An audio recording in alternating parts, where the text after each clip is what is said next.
Alrighty, guys, heading into Thanksgiving with the green day. I'll take it. Today was a great day in the stock market. We're going to be breaking that down in this video, as you guys probably would have guessed. I mean, this is a stock market channel. After all, we're going to talk about stocks I'm looking at, a couple earnings reports, actually just one earnings report, and, we're just going to talk about the markets, all right? So sit back, relax, hit that like button, subscribe, get yourself some free money from Moomoo and from Weeble, and feel free to check out my Patreon. All those are linked down below. And now, let's just dive into the video. Let's not waste any time. So, like I said, we had a nice green day in the stock market today. We had Triple Q go up 1%, which is the NASDAQ 100. You guys probably know that. We had the Russell up 0.2%. S&P 500 up 0.6% as the Dow went up 0.3%. And the VIX got hit again, guys. And this is really getting to a level now that I'm like, ooh, man, VIX is getting low. VIX went down 4.4% on the day as we had the metals do well. Gold went up 0.5% as silver went up 1.3 roughly percent. And you guys can see we rallied into the close. That's no doubt about it. Intraday low here on SPY was about 399, 400, more like 399. And we ended up closing at 402. And now in the aftermarket hours, we're up to about 403 roughly. So this is up about 1% from the intraday low. But guys, big but here. There's a big resistance where we're at right now, which is at 403. And you guys know this. If you've been watching my channel, you know this. We have 403, which was that high from the middle of this month. And look at this, guys.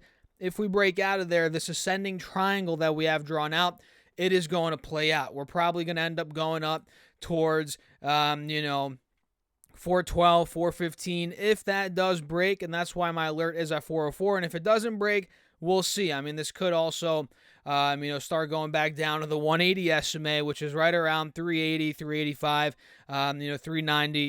Either or could happen here, and time will tell, of course. Obviously, the markets are closed tomorrow, but we'll see in the next trading day, right? So, Triple Q, if I pull it up, which again, you guys know, you got to know it at this point, it tracks the NASDAQ 100.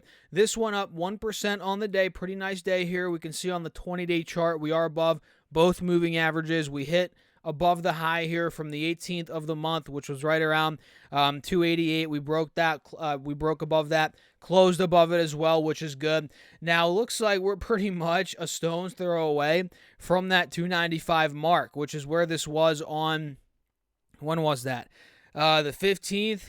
Yeah, the 15th of this month. Is where we were at, 295. So we're a stone's throw away from there. 2 more green days in a row could get us there, and that's why that's where my alert's at. And if that were to break 300, 305, like I've been saying, could be right around the corner. So markets did very well today.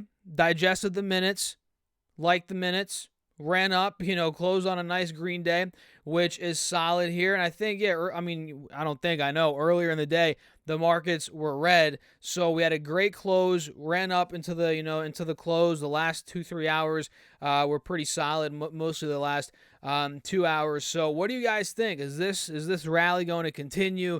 Is the VIX starting to alarm you guys? Which to me, to be honest, the VIX is really starting to alarm me now. It's getting close to the teens here, and it's down, mind you, about 42% in the past couple of weeks. So keep that in mind. And we're getting to the teens, which I've been saying on the channel time and time again, like a crazy guy at this point. This has been the low. 16, 18, 17, 19 on the VIX. And, that's where we are now, 20.35. We're right there. So, yeah, guys, I'm not jumping on puts, or I'm not short in the market quite yet, but I'm being very cautious with my, long positions, right? If I'm going to trade something, in the short term or hold it for a couple of days, I'm very cautious for that exact reason. The reason that, of the VIX being where it is now, right? So we'll see. If this really... And the thing is, guys, the VIX could have a crazy day one day out of the blue where we have a crazy red day in the markets, and the VIX could come right back up to 25, 27, and it could happen very quick. So the reason I'm saying that is because we have to be ready for a potential move in something like an SQQQ, which goes up whenever the Nasdaq is going down, right? That'd be something that I'm looking at. SPXS is another one that I'm looking at, which goes up whenever the S&P 500 goes down. These are 3x leveraged ETFs, so mind you, they're very risky, but these are ways that you could make money, in a downwards market. You could also buy puts on SPY. You could also short SPY, which I don't really short stocks, guys. That's not my thing. I'd much rather buy puts or, do SPXS or SQQQ. All that stuff is really risky. You got to just pick your poison and stick to it, right? And it's all about timing. That's the thing. Trying to, time these, it's all about timing. And sometimes you're going to lose money. A lot of the time, you're going to miss a good amount of the move as well. So if you're looking to try and catch the entire move in one of these leveraged ETFs, you got to relax. You have to focus on, with any trades, right? Focus on your goal. What percentage do you want to make, right? And don't try and go for the entire move, chase the whole thing, because nobody knows where the bottom is. So focus on what your goals are, right? And that goes with all trading, right? And all investing in general. So yeah, these are some things that I'm watching right now. As again, the VIX is getting to a point where I'm starting to think, man, are we going to get one of those big red days or just some event that's going to cause the VIX to start coming back up? I feel like something could be around the corner. We shall see. Maybe after the holidays, maybe in January, February, who knows? I mean, we'll see how things end up going. Or maybe an inflation report comes in worse than expected. That's all it takes for this to start going right back to the mid-20s, high 20s, dare I say 30s if things get really ugly. So what do you guys think? Let me know your thoughts in the comments. Make sure to hit that like button as well if you haven't done so already. Let's try and run that like button up, guys. And now let's talk about some stocks. We have Deere and Company, and now the air is really starting to come in here. I'm right by the window, guys, here, and it's about 30-something degrees outside, but the closet, I have a closet that I've kind of transformed into my office here. You guys probably, my long-term viewers, know I've actually done a vlog of the closet, but it's a pretty nice closet in here. And this little side tangent, but I have these double windows right here. It's 35 degrees. It was hot, but now the air is really starting to come in, and I'm not going to get up and close the window because I'm not editing this video, and it's quite frankly not that cold. But the breeze is coming. That's all I'm saying. So let's talk about some stocks, guys. John Deere, or Deere and Company, shall I say, and there goes a big motorcycle. I don't know if you guys heard that. John Deere, Deere and Company, ticker symbol D. They reported earnings, I believe, this morning. Let me see. Yeah, this morning they reported earnings. So let me see exactly what they did because I don't have it written down here.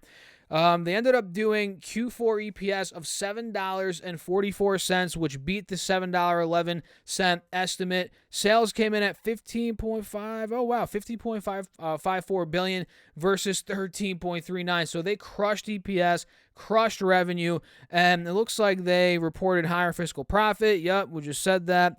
Let's see here. Anything on guidance? Net income of $2.24 billion. That's pretty impressive.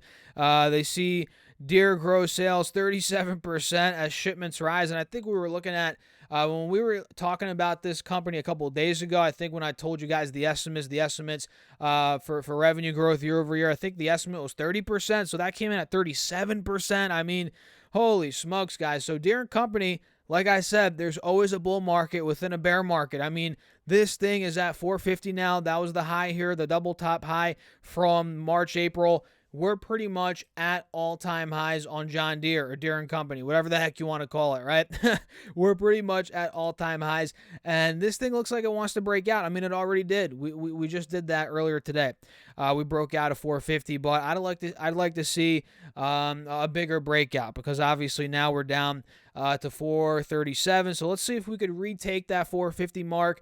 And, let's see where this could go from there. So John Deere crushing it. Deere and Company is crushing it. Netflix is another one that keeps on trucking along. Ticker symbol NFLX. Netflix went up 1.7% on the day. And we're noticing here we're riding above the 50 moving average. Look at that. We got a big pop over the 50 SMA today. We closed above it. And it looks like finally on this 5-day chart, we're starting to break the downtrend. On the 10-day chart, we're starting to reverse pretty much, right? You guys are seeing that. Well, we're one step away from fully breaking out. I think that's right around 295, 300 is where that would occur. So, yeah, I mean, Netflix is starting to look like it's going for that next leg up. That's what I'm thinking. It's going for the next leg up, which you can see on the 4-hour. If we break that 295, 300 mark, man, this thing could start going 315, maybe even higher than that. So Netflix looks solid. Ticker symbol NFLX. And did you guys see Best Buy today? I mean, Best Buy just keeps on going. Today it went up 3%, over $80 a share now, close over 82 actually. And they ended up doing reported numbers yesterday. We covered it yesterday. They did well. The stock went up 10% yesterday, so it went up another, like I said, 3%. Unbelievable. So this looks like it's on a one-stop shop to it's on a one-way to 85, $86, guys, which was that high from the middle of August. So watch out for that next trading day. That's going to be a big spy here for Best Buy. And to be honest, it's overbought. I mean, I'm not even going to sugarcoat it. It's overbought, but I'm still watching it. It's breaking out. There's a lot of momentum, so it could go either way. It could start ripping back up or fizzle out. I mean, time will tell. Time will really tell here on Best Buy. And Tesla, we talked about it earlier. They went up 8% on the day, and I believe they got some analysts, let's see here, and they're actually up even more after the bell, up another dollar something here after the bell. So what was the exact catalyst? I'm forgetting now. Some analyst, right? Upgraded to neutral from sell at Citi. Okay, there you go. Upgraded from neutral to sell. That was more in the morning, 11:30 a.m. On the East Coast. I didn't mention that in my last video, but that's really what caused the rally. And I'm still sticking to the fact that, guys, look, even though we rallied, sure, it's good that they went from neutral or from sell to neutral. Fine, that's solid. Even though we rallied, we're still in a downtrend, still under this main moving average here on the 20-day chart. You can see that clear as day on the 4-hour chart. It's obviously still in a downtrend. So Tesla, let's see. I mean, I could be proven wrong, but for me to be proven wrong, it's got to break, I'd say 200, 205, 210, right? And we'll see where it goes if it ends up doing that. So UNH, United Health Group, also did pretty well today, 1.3% a day. And the reason why I'm covering it is because, look at that, guys, we broke and closed above not only the 50, but also the 180 SMA today. And we also peaked ever so slightly above the highs from earlier in the week, being about 530-ish. We're right around there, so we didn't fully break out. But 530s, we're starting to peak out of there. So if we do get a push, let's say past 532 into the mid 530s, maybe higher than that, there could be a break all the way to the 555, 560 mark, maybe even higher than that on United Health Group. So, one thing worth mentioning, looks like they're paying a dividend here. And one thing that people don't realize is when a company pays a dividend, it usually the day of the dividend goes down roughly the amount of the dividend. And sure, a lot of the times it recovers after that.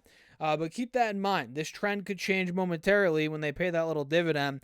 Maybe not. I mean, it could come down, maybe rebound a couple hours later.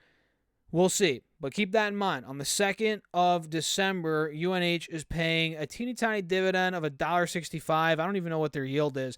Their yield's got to be super low. I mean, geez, $1.65 for a $530 stock. I mean, let me see what UNH's yield is. What, 1%? Yeah, literally 1%, 1.2%. So, yeah, UNH is paying, now that I'm thinking about it, it's only 1%. It's probably not going to move the stock. But for the bigger dividend payers, the bigger percentage, payers, you're going to see it affect the stock price a little bit more, right? So keep that in mind. What I said applies, but maybe not so much to a 0.5% or a 1% dividend stock. It probably will still fluctuate, but not as much as you'd see 5% or 7% dividend payer fluctuate the day it pays the dividend. So keep that in mind, guys. That is something that a lot of people don't realize, but I just told you. So keep that in mind and dig a little bit deeper into it. You'll learn a little bit more about it. So UNH, watch out for it. Visa is another one. Let's pull Visa up. Visa is ticker symbol V. I'm not sure if you guys knew that. Now you know that. We have an ascending triangle on Visa. This looks very similar to what we're seeing on SPY. On the 20-day chart, if I pull it up, you guys can see ascending triangle on SPY. Same thing we're seeing on Visa here on the 20-day, and you can see it on the 4-hour chart. So to me, guys, look, we're at 211, 212. This point is a big resistance. It has been for about a month. If we get out of there, 213, there's going to be a pop on Visa, probably to about 220. And you can see 220 has been a resistance since the beginning of May. I mean, we're talking half a year at this point. So, yeah, 215. I'm not even 215. 213. If that point breaks, I'm going to set my alert there right now. We could be seeing a bigger move, towards 218, 220. If 220 breaks, 230 is where we were back in early April. That's where it could be going. So, yeah, guys, markets had a very good day today. And let's see how long we're in here, about 15 minutes. Very good day for the markets. And oil did not do well. I mean, oil's been just destroyed. And the crazy thing is, a lot of people are going to look at oil and they're going to be like, oh, man, energy stocks are probably screwed, right? They're toast. Not really. It's actually the opposite. Oil is actually down 40% roughly. You think, oh, energy stocks are toast, right? No, not at all. ExxonMobil is pretty much dang near at all-time highs. We have CVX pretty much the same at all-time highs pretty much at this point. Occidental Petroleum, this is breaking out. It's been breaking out for quite some time, and we could go on and on and on. There's so many companies that they're doing well. These energy companies are still doing well, and they could still do well with oil that is priced in different ranges, right? In the 80 a barrel range, 100, 120, right? You got to look deeper into the energy companies and, realize that that's the case. People have that they have that misconstrued at the end of the day, right? So with that being said, guys, I'm going to wrap the video up. We're about 17 minutes in. That's good. If you enjoyed the video, hit that like button. Feel free to subscribe. You guys know the outro. You guys know the deal. Get yourself some free money from Moomoo, from Webull. All those are linked down below. You can get 15 stocks from Moomoo, 12 stocks from Webull, and I think a $10 cash coupon on Moomoo as well. And feel free to check out my Patreon if you want. All those are down below. And I guess that's it. With that being said, guys, have a great Thanksgiving. Happy Thanksgiving. Happy holidays. I mean, this time period is the best. We have Thanksgiving. We have Christmas. Just the holiday spirit, the holiday season. It's upon us. This is great. So I'll see you guys in the next video. Cheers. We're drinking water out of the tall glass again. We've been doing that a lot lately. But yeah, happy Thanksgiving. I'll catch you guys later. Peace out.